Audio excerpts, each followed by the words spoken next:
सभी भक्तों को श्री शिवाय नमस्तुभ्यम। हर हर महादेव। सबसे पहले तो वीडियो को लाइक कर दो, चैनल को सब्सक्राइब कर दो और इस वीडियो को अधिक से अधिक शेयर कर दो। तो आज से हम आपको सारे उपाय जो भी आज तक गुरुजी ने किसी भी कथा में या कहीं पर भी उपाय बताए होंगे संतान की प्राप्ति के लिए, वो सारे उपाय एक एक करके आपके सम्मुख में प्रस्तुत करते चलेंगे। जो उपाय आपको लगे कि ये उपाय मैं कर सकता हूँ या कर सकती हूँ, आप उस उपाय को करिए। बस उस उपाय को पकड़ लीजिए, 3 महीने के लिए उस उपाय को पकड़ लीजिए। उसके बाद में बाबा आपके ऊपर कृपा अवश्य ही करेगा। सबसे पहला उपाय है जो इस संतान प्राप्ति की सीरीज वंश वृद्धि की सीरीज में आ रहा है, वो है सफ़ेद आंकड़े की जड़ वाला उपाय। सफ़ेद आंकड़े की जड़ वाला उपाय हमने आपको करके भी बताया है, पर यह सफ़ेद आंकड़े की जड़ वाला उपाय जो संतान प्राप्ति वंश वृद्धि के लिए होता है। तो सबसे पहला उपाय जो आज हम आपके सम्मुख में प्रस्तुत करेंगे, सफ़ेद आंकड़े की जड़ वाला उपाय। पति और पत्नी को सफ़ेद आंकड़े की जड़ लेकर आनी होती है। दोनों सफ़ेद आंकड़े की जड़ को लेकर अब इस सफ़ेद आंकड़े की जड़ को उपाय कर कब सकते हैं? जिन माताओं बहनों का रजस्वला धर्म आता है वो रजस्वला धर्म के 7वें दिन करे। किन्हीं माताओं का रजस्वला धर्म 8 दिन का होता है तो 8वें दिन करे। जिनका इनसे ज़्यादा होता है तो वो उसी दिन करे, जैसे 9वें दिन होता है या 10वें दिन होता है, उस दिन आप ये उपाय करें।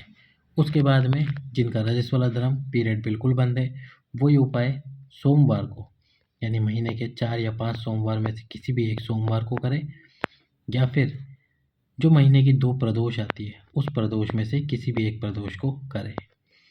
ये आपको समय बता दिया जिनका रजस्वला धर्म आता है और जिनका नहीं आता है। अब इस सफ़ेद आंकड़े की जड़ को आपको लेकर आना है। 21 बार पति और पत्नी दोनों जड़ लेकर आइए। 21 बार शिवलिंग पे से इस जड़ को घुमाइए। घुमाते समय आपको तुमरुकेश्वर महादेव का नाम लेना है। तुमरुकेश्वर महादेव का नाम लीजिए घुमाते घुमाते।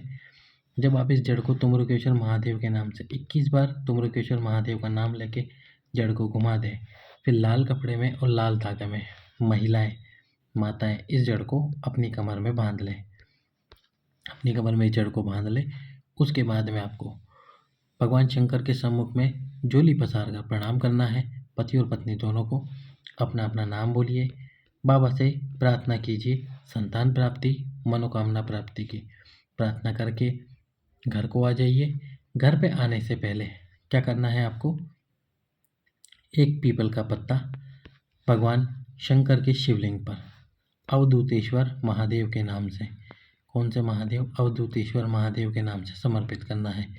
समर्पित करके 5 से 10 मिनट बाद उस पीपल के पत्ते को उठाना है और उठाकर गाय के दूध में उबालना है। गाय के दूध में उबालकर रात को पति और पत्नी दोनों को उस दूध को पीना है। अपने अपने हाथ में दूध का पात्र रखिए, तुमरुकेश्वर महादेव का स्मरण कीजिए और उस दूध को पी लीजिए। पीपल के पत्ते को या तो उसी दिन किसी भी वृक्ष के नीचे रख दीजिए या अगले दिन किसी भी वृक्ष के नीचे रख दीजिए। रविवार के दिन पीपल का पत्ता ना तोड़ें। शनिवार के दिन 2 पीपल के पत्ते लें। एक पीपल के पत्ते से उपाय करें, एक पीपल के पत्ते को फ्रीज में रखें। रविवार को फ्रीज में से पत्ता निकाल के उसका उपाय करके आ जाए। इस प्रकार से आपको ये उपाय करना है। ये उपाय संतान प्राप्ति के लिए सबसे कारगर उपाय होता है, सफ़ेद आंकड़े की जड़ वाला। कभी भी आप इस उपाय को कर सकते हैं, जैसा कि मैंने आपको बताया जिनका रजस्वला धर्म आता है और जिनका नहीं आता उनके लिए। तो ये पहला उपाय था जो संतान प्राप्ति की सीरीज में, वंशवृद्धि की सीरीज में आया है। इसी के साथ में सोमवार से 15 दिनों के लिए आपको एक उपाय करना है। उपाय क्या है?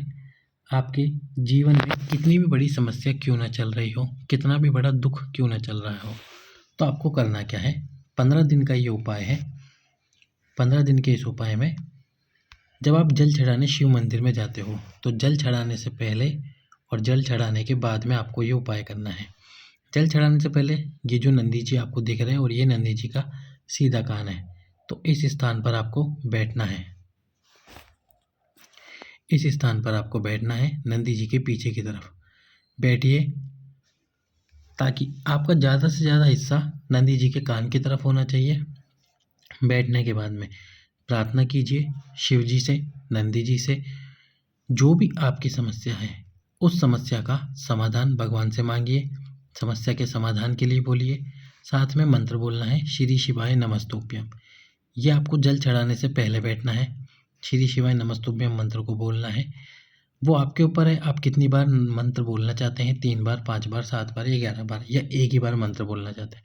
मंत्र बोल के जो परेशानी, तकलीफ, समस्या चल रही है उसके बारे में बोलना है। फिर उठना है, आपको जल चढ़ाना है भगवान शंकर पे। जल चढ़ा के जब जल चढ़ा लो, पूरी पूजा कर लो, फिर से नंदी जी के पीछे की तरफ बैठना है। बैठ के फिर से वही श्री शिवाय नमस्तुभ्यम मंत्र बोलना है और जो आपकी दुख तकलीफ, उन दुख तकलीफ को बोलना है। लगातार 15 दिन तक आपको ये उपाय करना है। गुरुजी ने स्वयं कहा है 15 दिन के अंदर अंदर आपकी उस समस्या का, उस दुख तकलीफ का निवारण अवश्य ही होगा। तो कीजिए, कल सोमवार से ही इस उपाय को, बाबा आपकी समस्या का निवारण जरूर करेगा। सभी भक्तों को श्री शिवाय नमस्तुभ्यम। हर हर